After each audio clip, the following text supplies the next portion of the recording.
Perkenalkan, nama saya Indi Marcella Sinaga dengan NIM 23573301052 dari kelas 2 SIB. Di sini saya akan menjelaskan tentang pembuatan controller, resource controller, penggunaan view, passing data ke view, dan menampilkan data yang dipassing ke dalam for dan each, serta penggunaan blade directive. Oke, kita akan mempraktekkan bagaimana cara menampilkan versi PHP yang kita gunakan saat ini. Nah, dimulai dari kita buka file controller kita. Nah, di control kita harus mengetikkan sintaks ini, function info PHP dalam kurung string s param dollar param 1. Di bawahnya kita ketikkan echo, tampilkan versi PHP saat ini .php info. Ketika sudah selesai kita ketikkan di controller, selanjutnya adalah kita buka web kita. Dan kita harus mengetikkan ini di dalam controller kita, di dalam root kita. Oke, kita ketikkan root get dalam kurung info php slash param 1 dalam kurung siku pegawai controller kelas, info php. Nah, cara menjalankannya adalah dengan cara kita buka Laragon kita klik kanan, kita pilih www, kita klik lagi, kita pilih nama project kita. Nah, nama project saya adalah Arsel Coffee the apps kita. Oke. Nah, kan ini belum keluar. Caranya adalah kita ketikkan info php slash param 1. Kita kembali lagi info php slash misalnya 1. Selanjutnya kita klik enter. Oke, maka akan keluar versi PHP yang kita gunakan saat ini, dan yang saat ini keluar adalah PHP version 8.2.23. Nah, dalam sini akan keluar banyak informasi mengenai PHP, ada configuration, ada calendar, ada core, ada ctype, curl, date, DOM, dan banyak lainnya. Nah, itu adalah cara untuk menampilkan versi PHP yang kita gunakan saat ini. Selanjutnya adalah melakukan enkripsi menggunakan hash. Di controller, kita harus mengetikkan function enkripsi hash dalam kurung dollar data, dollar algoritma sama dengan ketik 1 SHA-256. Di bawahnya disusul dengan dollar hash sama dengan hash dalam kurung dollar algoritma, dollar data, return dollar hash. Nah, di webnya kita harus mengetikkan ini root get enkripsi hash slash param 1 dalam kurung siku pegawai controller kelas enkripsi hash. Ini tidak perlu kita import lagi karena tadi sudah kita import di awal. Nah, cara menjalankannya adalah kita harus mengkopikan ini. Kita buka browser kita. Nah, di sini kita paste. Nah, karena tadi kita menggunakan param 1, kita harus mengisi dengan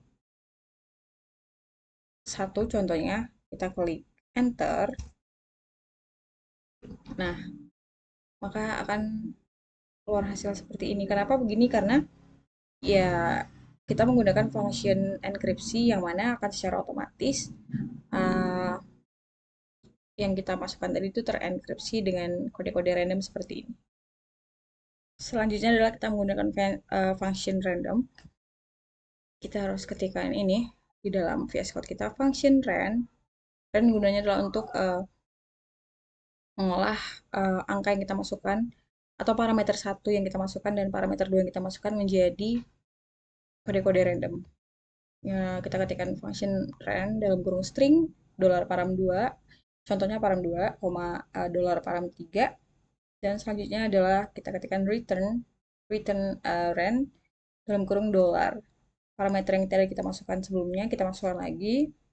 Nah, di dalam rootnya kita ketikkan seperti ini. Nah, untuk menjalankannya, kita buka kembali browser kita. Kita buka browser kita.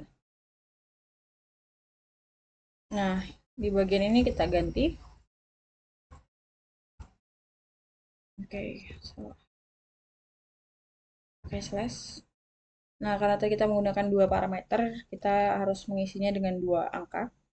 Nah, jika kita ketikkan 2 dan misalnya di sini angka 10, nah itu adalah yang akan diolah adalah dari angka 2 sampai angka 10. Kita ketik enter. Nah, hasilnya adalah seperti ini. Itu adalah cara penggunaan function pen. Nah, untuk pembuatan controllernya, kita bisa buat dengan cara klik terminal, new terminal.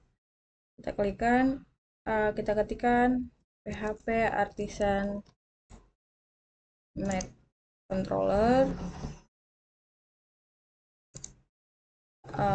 home controller misalnya. Jangan lupa ditambahkan research. Selanjutnya adalah kita klik enter dan jangan lupa di capitalize, yaitu huruf H dan C-nya huruf kapital. Oke, setelah kita klik enter tadi, maka secara otomatis akan terbuat file dengan nama homecontroller.php dan akan tersedia default seperti ini. Ada public function index, public function create, public function store, public function show, public function edit, dan update dan destroy. Nah, masing-masing ini memiliki fungsi tersendiri. Selanjutnya adalah pembuatan resource controller. Di sini saya akan jelaskan satu-satu fungsi dari resource controller. Yang pertama dari index. Ini digunakan untuk redirect ke halaman daftar pegawai. Nah, yang store ini gunanya untuk menyimpan pegawai dengan data nama dan alamat, sedangkan yang show digunakan untuk mengambil data pegawai dengan ID sama dengan param1, dan edit digunakan untuk redirect ke halaman perubahan data pegawai dengan ID yang akan ditentukan oleh user sendiri, dan yang terakhir research digunakan untuk menghapus data pegawai dengan ID tertentu. Oke, selanjutnya kita pergi ke web kita. Nah, di sini akan terisi dengan seperti ini. Ini sudah saya ketikkan terlebih dahulu agar tidak terlalu memakan waktu yang lama. Nah, ini isinya apa aja sih? Isinya adalah root get dalam kurung pegawai atau nama controller kita dan slash index. Index itu function yang kita pakai di dalam controller kita. Itu adalah strukturnya, dan jangan lupa di controllernya kita import class. Kita klik kanan, kita import class. Nah, jika tampil seperti ini berarti itu tandanya sudah diimport sebelumnya. Oke. Selanjutnya, bagaimana cara menjalankannya adalah kita buka browser kita. Kita buka browser kita.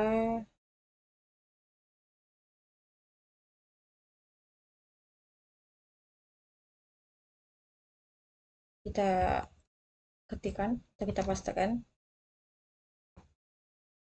Oke, kita klik enter. Nah, akan tampil seperti ini. Nah, bagaimana jika kita ubah dengan yang selanjutnya tadi? Pegawai, store, sampai sini saja.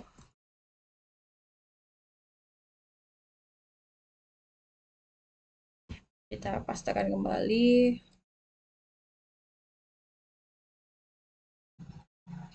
Jangan lupa kita klikkan parameter 1 dan 2-nya.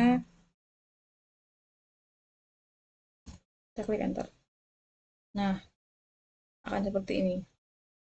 Sebenarnya eh, nama harus kita isikan dengan string dan alamat juga. Tadi hanya saya mencontohkan saja. Selanjutnya adalah function show. Kita harus mengetikkan ini di dalam controller kita. Nah, selanjutnya adalah di web kita. Kita harus mengetikkan seperti ini. Dan cara menjalankannya sama seperti yang tadi. Kita kopikan yang show ini.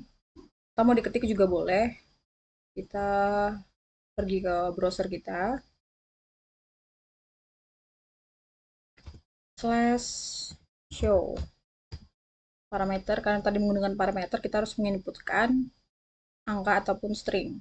Sini contohnya 2. Selanjutnya kita klikkan enter. Nah, maka akan tampil seperti ini. Itu adalah fungsi dari function show. Selanjutnya adalah function edit. Gunanya adalah untuk redirect ke halaman yang sudah diubah. Nah, ketika kita mau menggunakan function edit, kita harus mengetikkan ini di controller kita.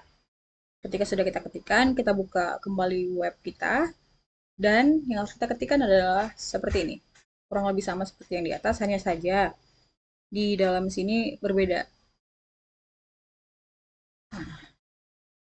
Kita untuk menjalankannya kita pakai yang ini. Kita buka browser kita cobakan ganti jadi edit. Karena tadi nama function kita adalah edit. Jadi kita harus memanggil edit kembali agar keluar hasilnya. Nah, untuk parameternya bebas, kita ketikkan enter lagi. Nah, akan tampil seperti ini. Tandanya redirect ke halaman perubahan data berhasil. Nah, fungsi yang terakhir adalah function destroy atau menghapus. Gunanya ya sesuai namanya untuk menghapus data pegawai yang memiliki ID. Itu berarti tandanya dia akan menghapus data dengan ID yang kita inputkan. Nah, untuk di webnya kita harus mengetikkan seperti ini. Kurang lebih sama juga seperti yang tadi struktur pengetikannya. Hanya saja di sini beda nama functionnya. Nah, untuk menjalankannya kita buka kembali browser kita. Nah, di sini kita ketikkan lagi parameternya bebas. Kita klik enter. Dan tampil seperti ini. Itu adalah hasil dari penggunaan function destroy. Selanjutnya adalah penggunaan view. Nah, di sini sudah saya ketikkan function untuk view-nya. Selanjutnya adalah kita buatkan file baru di views dengan nama sama persis dengan yang di sini. Nah, akan saya buatkan file barunya dengan nama simple home .plate.php. Nah, di sini kita akan mengisikan dengan sebagai contoh yang ada di modul, dan saya sudah mengkopinya tadi, tinggal kita paste saja. Nah, untuk menjalankannya sesuai dengan nama fungsinya, kita harus menggunakan index. Kita buka browser kita tambahkan index. Kita klik enter. Maka akan tampil tampilan seperti ini. Dan kenapa sih ini double-double? Adalah karena kita menggunakan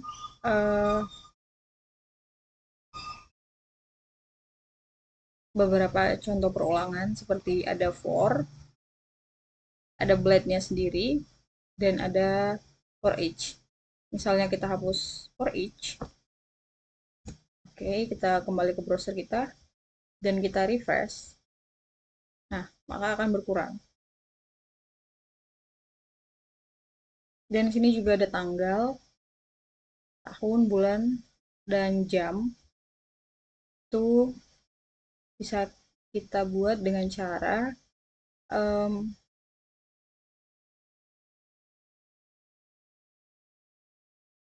di sini. Kita mengetikkan seperti ini. Di kelas lead. Maka ketika kita jalankan akan tampil kelas login kita. Baiklah, saya akan jelaskan satu-satu perulangan atau loopnya. Dimulai dari loop for. Nah, kondisi for dimulai dari $i sama dengan 0 dan akan berjalan selama $i ini lebih kecil dari jumlah elemen dalam array $list pendidikan. Nah, pada setiap iterasi, elemen pada indeks SI ini, ini akan dicetak dalam tag LI. Oke, gunanya echo adalah untuk mencetak elemen-elemen ini ke dalam bentuk list HTML. Selanjutnya adalah perulangan for yang digunakan dalam blade. Nah, ini adalah template perulangan for yang ada di dalam blade. Sama seperti PHP yang for tadi, perulangan ini dimulai dari $i sama dengan 0 hingga $i lebih kecil dari jumlah elemen dalam list array $list pendidikan. Dalam blade digunakan untuk dalam blade kurung kurawal ini digunakan untuk menampilkan variabel sehingga dalam kurung kurawal $list pendidikan uh, digunakan untuk menampilkan elemen array. Nah, selanjutnya dan yang terakhir adalah loop for each. Ini adalah perulangan for each dalam PHP. Nah, fungsinya for each ini adalah digunakan untuk mengiterasi setiap elemen dalam array list pendidikan. Nah, setiap elemen tadi disimpan dalam variabel $row pada saat setiap perulangan. Pada setiap perulangan juga, elemen yang disimpan di dalam variabel $row tadi akan dicetak di dalam tag LI. Baiklah, sekian penjelasan saya mengenai root, mengenai controller, mengenai resource controller, dan mengenai view serta passing data ke view. Mohon maaf apabila ada kesalahan dan kekurangan. Saya ucapkan terima kasih.